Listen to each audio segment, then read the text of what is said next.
আসুন। ওই যে দেখুন আপনার হবু জামাই। কই কই দেখি। এই যে এখানেই তো আছে দেখেন। ও, এই আমার হবু জামাই বাবা। হ্যাঁ হ্যাঁ আঙ্কেল, আর আপনাকে নমস্কার। যখন জামাই বাবাজি চলে আসছিল, বিয়ের সম্বন্ধটাও শুরুই করে দিই। হ্যাঁ অবশ্যই অবশ্যই। সম্বন্ধ শুরু করব, তার আগে তোমার পোশাক এত খারাপ কেন? আঙ্কেল অনেক দুঃখের কথা। আমার মা আমার মাকে আমি বলেছিলাম 2 দিন আগে যে আমি আজকে বিচে আসবো, তুমি কাপড়গুলো ধুয়ে রাখবে, কিন্তু মা ধুতে দিয়েছে আজকে। কি যে কষ্ট আঙ্কেল। ও আচ্ছা আচ্ছা, বুঝেছি। তোমরা খালি বুঝতেই থাকবে, বিয়ে সম্বন্ধটা কি করবে না? হ্যাঁ হ্যাঁ, করছি করছি। প্রথমেই তোমার নাম কি? আমার নাম রমেশ চক্রবর্তী, ডাক নাম রামু। রামু তো কাজের ছেলেদের ডাক নাম হয়, তো তোমার নাম কেন রামু? মানে তোমার ডাক নাম কেন রামু? ও আমার মা রেখেছে, আমি তো কিছু জানি না। আচ্ছা আচ্ছা।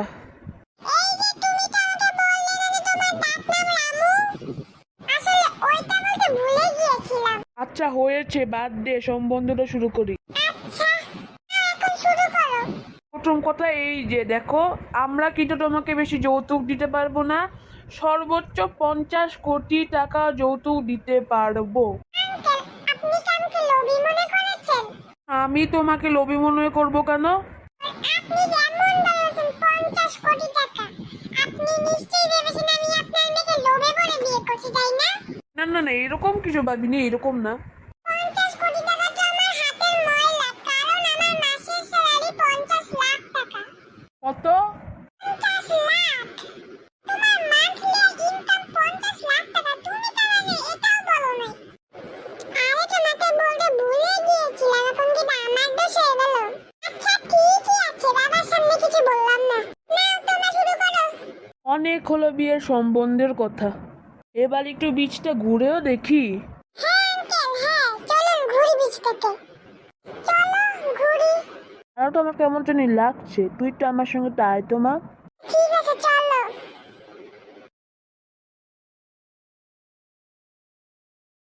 আচ্ছা, তোর বয়ফ্রেন্ডের ডাক নাম রামু আর ও মান্থলি স্যালারি 50 লাখ টাকা, এটা তোকে বলেনি কেন?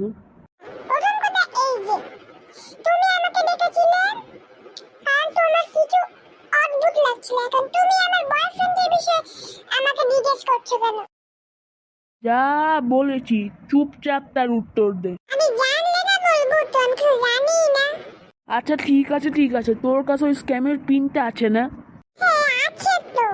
তো শুন, ওইটাতে তুই 50 কোটি টাকা লিখে দিবি, আর ওইটাতে একটা মানে স্ক্যামের পিন লাগাই দিবি, এরপর যা হওয়ার দেখা যাবে। হ্যাঁ চলো আমরা ওইখানে যাই।